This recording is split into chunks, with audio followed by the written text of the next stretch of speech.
Ang pulong sa Dios buhi ug nagalihok nga gamhanan. Labi pang mahait kaysa espada nga duhay sulab, ug modulot ngadto sa gitagbuan sa kalag ug espiritu, sa mga lutahan ug sa mga kauyukan, ug mutugkad sa mga hunahuna ug katuyuan sa kasing-kasing. Ang tibuok nga kasulatan gipaginhawa sa Dios. Ug may kapuslanan alang sa pagpanudlo, alang sa pagpamadlong, alang sa pagpanulid, ug alang sa pagmatuto sa pagkamatarong, aron ang tao sa Dios mamahingpit, masinangkapan alang sa tanang maayong buluhaton. Panigamuti pagayo ang imong kaugalingon sa pagpakita sa Dios ingon nga iyang nahimutan. Usa ka magtratrabaho nga dili kinahanglan magakaulaw, nga sa hustong paagi magapanudlo sa pulong sa kamatuoran.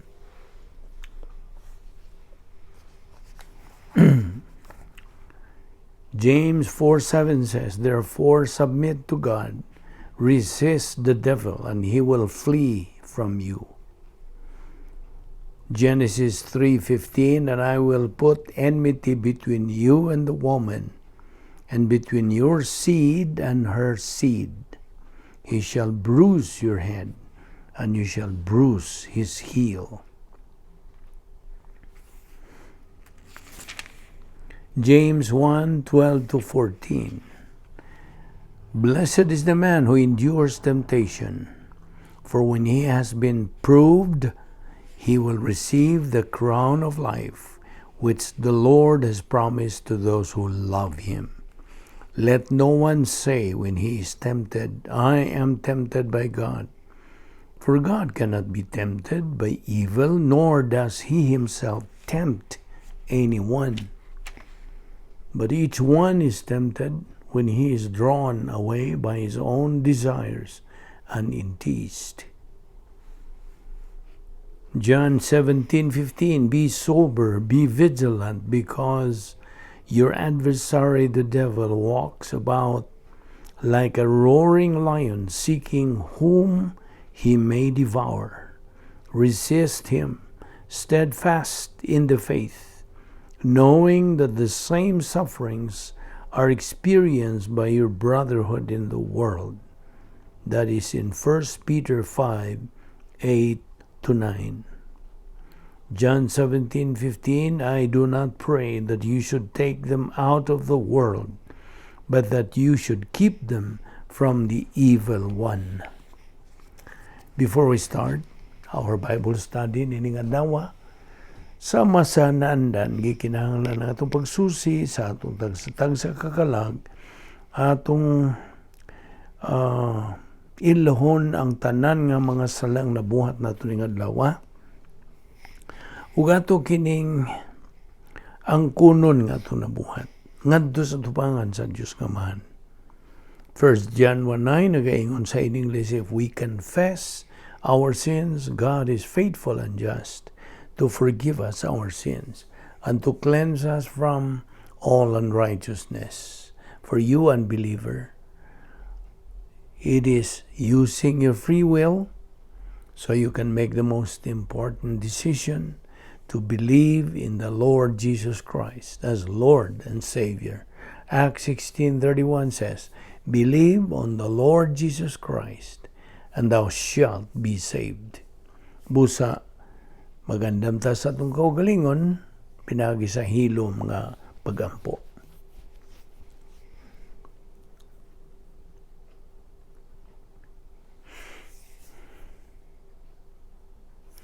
Bala na mga Diyos, nagapasalamat kami kanimo ni ining lain na sa mga adlaw. Nga imong gipadangat ka namo, buhi pa kami nining among lawas, nagaginawa pa kami, o napay kalantip sa among pangunahuna, kinigumikan lamang sa imong gugma, imong kaluoy, imong kortesiya, o imong grasya. Salamat o Diyos, ubani kami karon sa among pagpadayon, sa among spiritual momentum, pagtuon sa imong balaang pulong. Pinagis pagtudlo kanamo sa balaang Espiritu Santo, the only teacher of truth. This we ask in the name of the Lord Jesus Christ. Amen. Well, may ngadlaw sa tanan natong mga subscribers, itong mga igsuon diyan ni Kristo. Kaninyong tanan, welcome. O padayon kita sa atong pagtuki, paghisgot, bahin ini nga itong tunanan nga giuluhan og the Doctrine of Divine Mercy. Okay, padayon ta. Diin kita muhunong kagahapon ato kini padayon. Una sa tanan, ang atong pagatutukan karon mao kining volitional responsibility, tulubagon sa kabubuton. Okay? Now, atong isgutan karon ang mga consequences of free will, mga resulta kini sa kagawasan sa pagpili. Now, samtang ana ay mga higayon nga tinuod nga kinahanglang mo disiplina. Mupanton kanato ang Ginoo aron sa pagpukaw o pagpaamgo kanato sa atong mga kasaypanan. Tinuod man usab nga kasagaran sa atong mga pag-antos sa kinabuhi, gumikan kini sa atong nahimong mga sayop nga mga desisyon. Gusto? Ubos sa gitawag og balaod sa tulubagon sa kabubuton, the law of volitional responsibility sa in English pa.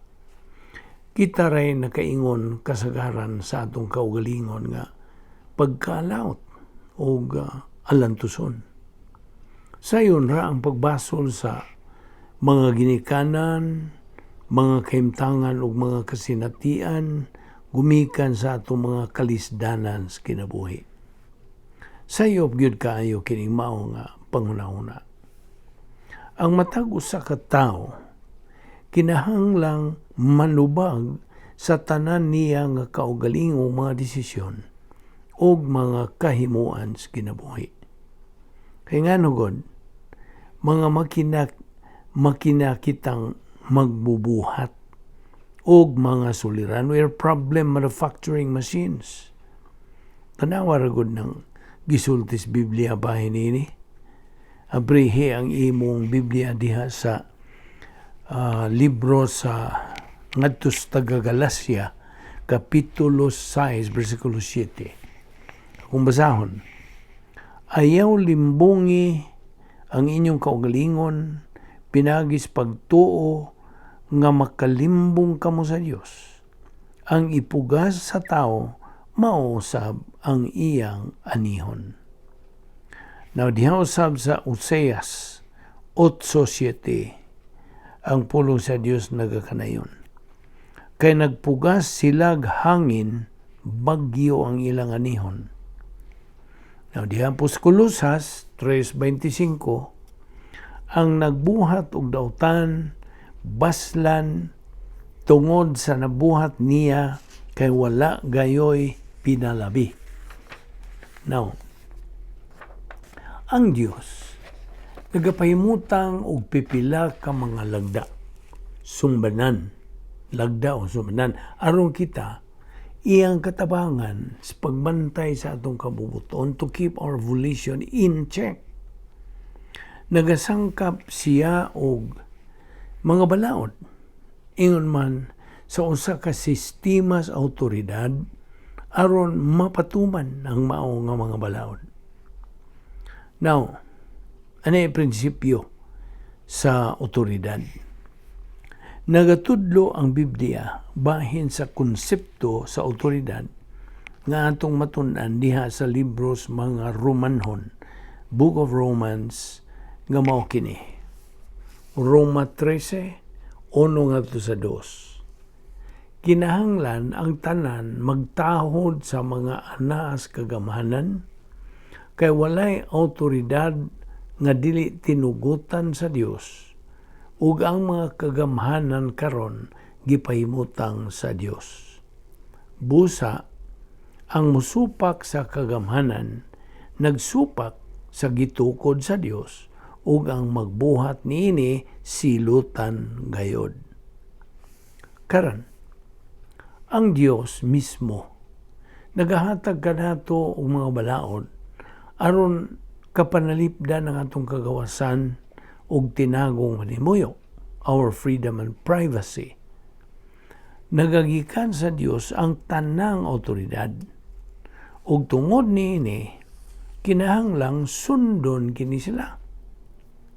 Gitudloan usab kita niining mao nga teksto nga kung musupak kita sa awtoridad, if we resist authority, nagasupak usab kita sa mga balaod sa Dios. Sabta gyud na. Silang anaa sa awtoridad nagalakip sa tanang sanga sa judicial system sa atong nasod.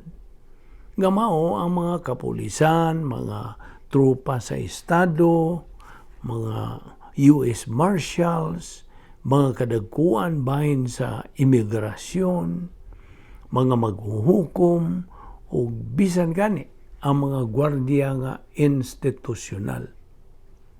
Ang matang usa kanila nga kadagkuan nagahupot sa gahom sa pagsikop, pagdakop, o sa pagkumbiktar ni bisan kinsang makalapa sa mga balaod sa nasod. Hatagan kanako usa kayano nga ehemplo, okay? Paminaw. Nagmaniho ka og sakyanan diya sa freeway, okay? Dito sa unahan, dunay usa ka pulis nga may radar. Nagahuwat sa pagsikop kanimo kung magpabulhot kag padagan sobras gitugot nga speed limit. Kung magpadayon ka suma sa gitugot nga speed limit, natural, wa kay angay kabalakan sa maong pulis. Basta? Apan, kung mag-overspeeding ka ug sikupon ka, kinahanglan kang mubayad sa fine sa imong speed violation. Well, tingali, mubulhot ka lang panagan ang ikyas nimo, meaning you just drive off. Kung imo pa ganing gitunglo ang mga pulis nga nagtuman lang pagpasunod sa balaod, tungod kay imong gituhuan nga unfair katong iyang pagtratar kanimo. Now, kining mao nga attitude nimo, kasagaran, nagpakita ka na og pagkarugante. Usually. Di man ngang usa ka arugante nga tao, dili ra ba makaatubang o otoridad? He cannot handle authority. Kaya ba ka ba na? Kaya bigod nimo, ang pagka-arugante, anha magsugod sa bahay. Pinagis pagsupak sa autoridad sa mga ginikanan, unya sa autoridad sa principal, unya eventually musupak sa autoridad sa mga tinugyanan sa balaod. Kay kinigong klasihas tao, mga aroganting mga tao, maladjusted kini siya ngadto sa katilingban. He is maladjusted to society. Now, sa laing bahin, ang usa ka tao nga mapaubsanon, humble person, a person with humility, dili tingali makagustos ideya nga pabayron siyang dakong bayronon o fine tungod sa iyang pag-overspeeding. Apan iyang gitahod ang pulis ug iya lang tunlo ng iyang medisina sa way pagbulbol without complaining. Iya pa man tingali ganing pasalamatan ng maong pulis sa iyang pagpahinumdum kaniya sa paghinahinay sa iyang pagpadagan sa iyang sakyanan.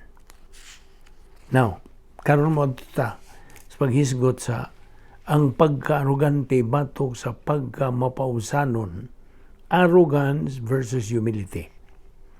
Now, ako karon ihalagway ang nagkaatbang, nagkasumpaki nga attitude sa pagka-arugante o sa pagka-mapausanon.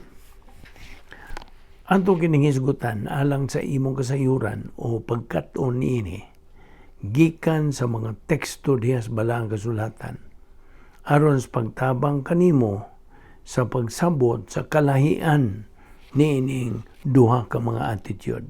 Okay? Now, ang diksyonaryo naga-define sa arrogance ingon nga usa ka pagbati sa pagkataas nga gipakita pinaagi gitawag og mapahitas-ong kinaiya. Ana ka na mabasa sa A. Merriam-Webster, Webster's New Collegiate Dictionary, pahina 63, G&C Merriam Company, 1977. Sa laing bahin, diha sa pahina 557, kini naga-define sa pagkamapaunsanon, humility. Ingon nga ang kalidad o ang kahimtang sa pagkamapaunsanon. Paminaw, ang kalahian, the difference ning duha ka manungdanon pag-ayo sa kinabuhing Kristohanon. Labihan pa kay manungdanon kini. Whereas, ang attitude o tinagdan ni Ginoong Jesucristo kanunay lang nga usa ka mapausanon. Ang tinagdan o attitude sa kiniyang makasasala, bisan pag maningkamot kini sa pagkamayo, usa lang kini ang gibasihan mao ang pagkaarugante. I hope nga masabtan ra nimo sa di madugay kung unsay buot kong ipasabot niini. Okay. Ato isgutan ang pagkaarugante. Ang pagkaarugante, sa in English, false pride, usa kini kasala nga nagadasig kanato sa pagbuhat og daghan pang dugang mga sala.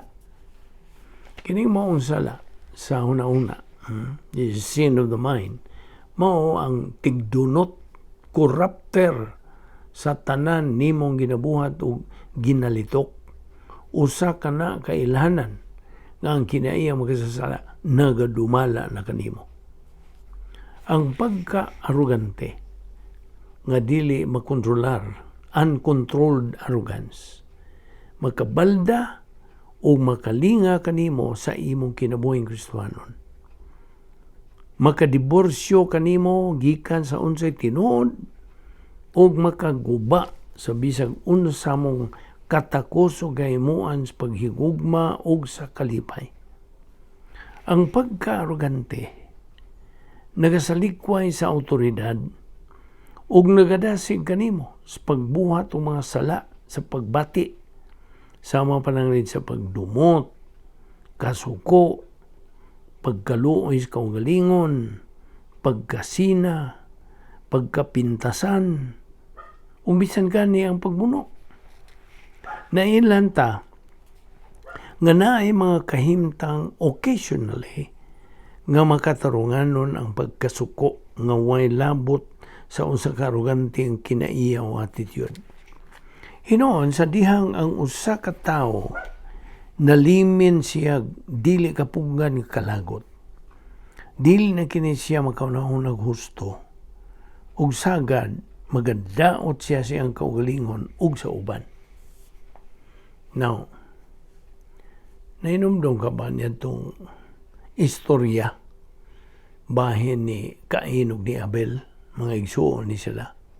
Okay, atong isgutan kining pagbuno ni Cain kang Abel. Karon, nagkihinawa si Adan kang Iba nga iyang asawa ug nanamkon si Iba ug nanganak og batang lalaki.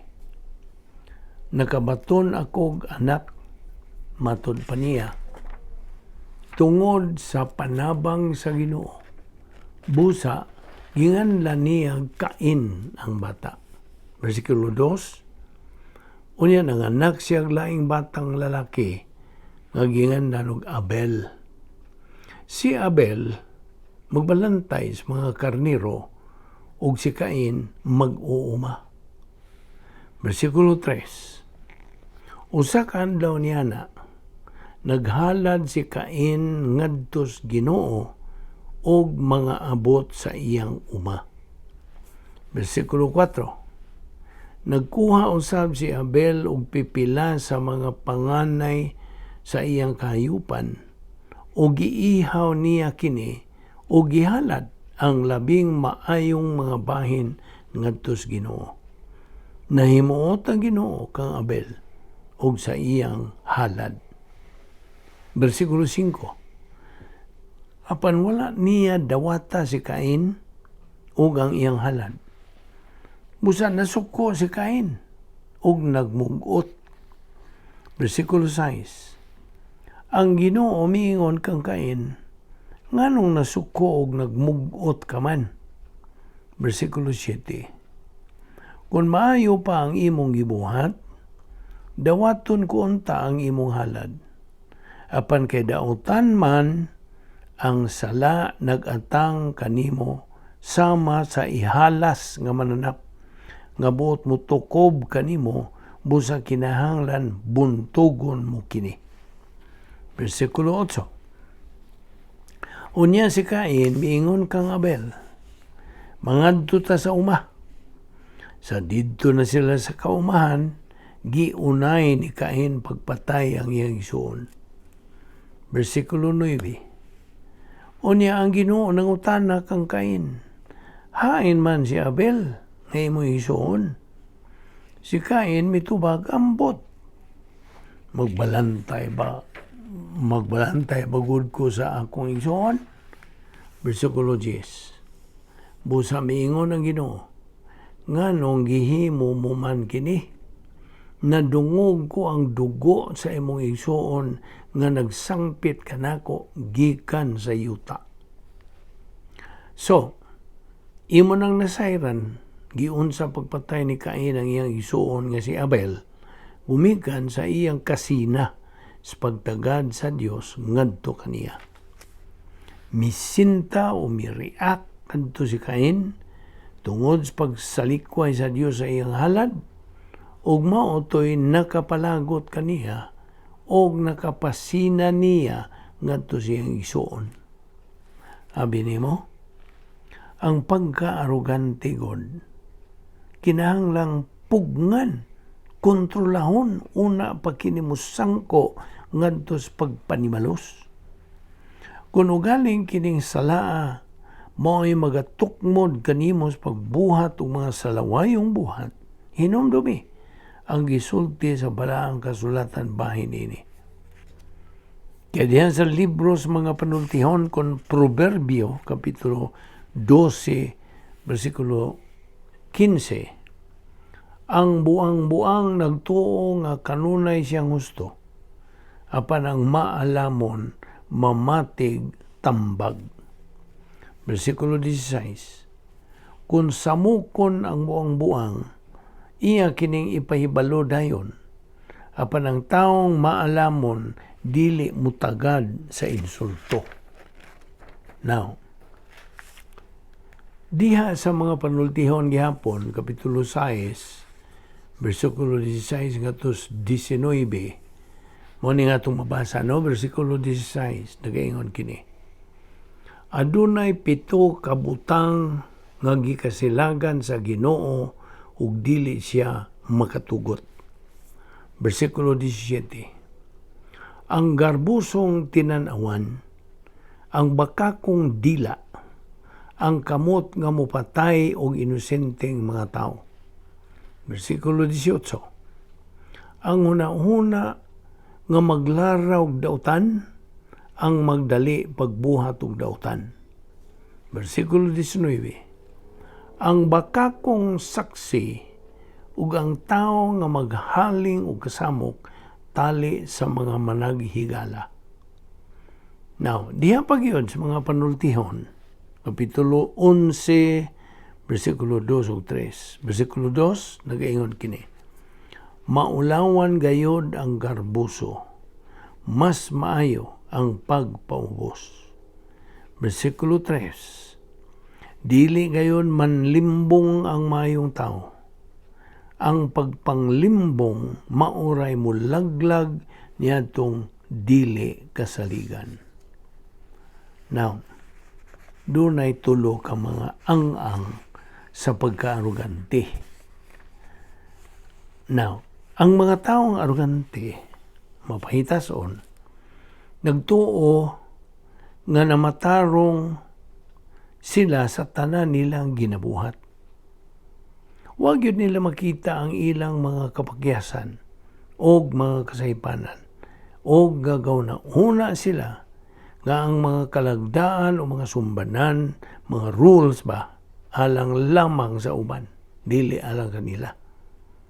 Ang pagpangatarungan sa ilang kaugalingon, sa in English pa self-justification, mohimo silang pagpamalibad silang kaugalingon, ang gipasabot, they make excuses for themselves. Sagad, ipahid nila ang pagbasol ngadto sa uban. In fact, mo kini ang unang ang sa pagkarugante, self-justification. O kini mo adto dayon si kaduha nga ang pagkaarugante nga mao ang paglinglas kaugalingon, self-deception sa English. Nga diin dili na kini sila makakitag maayong paglantaw sa kinabuhi, dili na.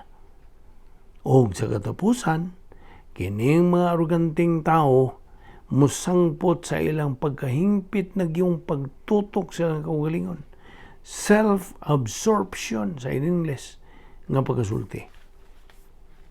Mao na kini ang ikato nga ang sa pagkarugante.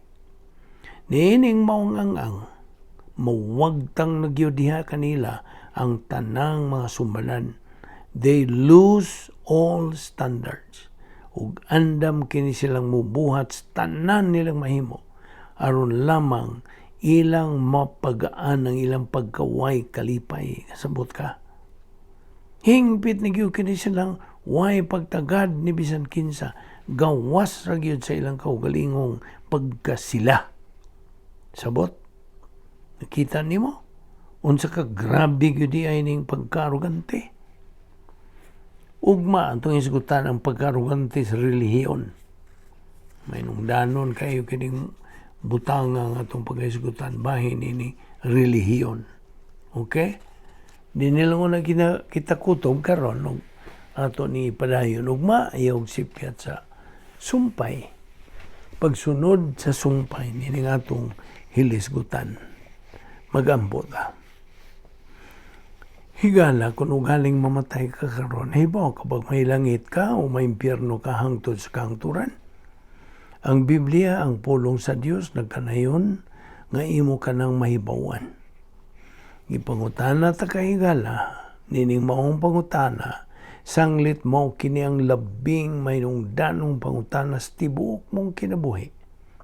So pangutanon ta ka, luwas ka ba? Dili question kung sakop ka ba kung sa kasimbahan, ha? Kung dili, luwas ka ba? Now, dili pod question kung kinabuhi ka ba o sa katalahuron o dalaygong kinabuhi. Kung dili, luwas ka ba? Ang Biblia nagasulti sa ingon ini, kinahanglang maluwas kita. Higala, aron maluwas ka, una sa tanan, kinahanglang moangkon ka nga ikaw usa ka makasasala. Kay matud pas mga taga-Roma, Kapitulo 3, versikulo 10 o 12, kay ang kasulatan nag-ingon, wa gyud tao nga matarong, way nakasabot o nangita sa Dios. Ang tanan na miya gikan sa Dios. Ug nahimo silang dautan, way bisag unsa, way bisag usa kanila nagbuhat umayo, wala bisan usa.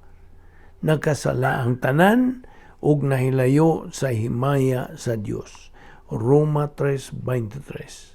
Higala, ang imong mga sala mo'y hinungdan nga nakabsan ka sa himaya sa Dios.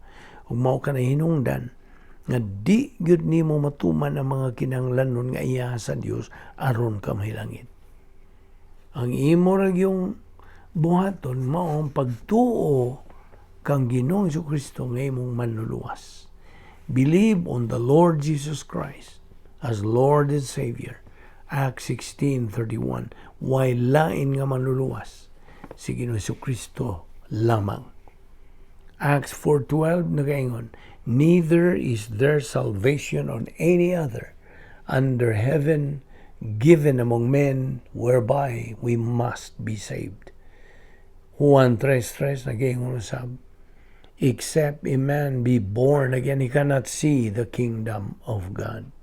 Busa, tumuo ka kang Ginoong Hesus ug ikaw maluwas. Magampo ta. Balaan na mo nga Diyos, salamat ni ining grasya nga among gipahimuslan pagtuon sa imong balaang pulong. Salamat o Diyos sa imong pagpatinaw kanamo pinagi sa pagtudlo kanamo sa balaang Espiritu Santo bahin ni ining duruha ka mga attitude sa tao, pagka-arrogante ug ang pagka-mapahudsanon. Lamdagi pa kami dugang ugma ni ini sa among pagpadayon sa pagtuon ni ining maong pagtulunan. Salamat ni among Bible study through the YouTube sa Vic Balbido Evangelistic Ministry. Kining tanan among gipasalamatan sa ngalan ni Ginoong Jesucristo.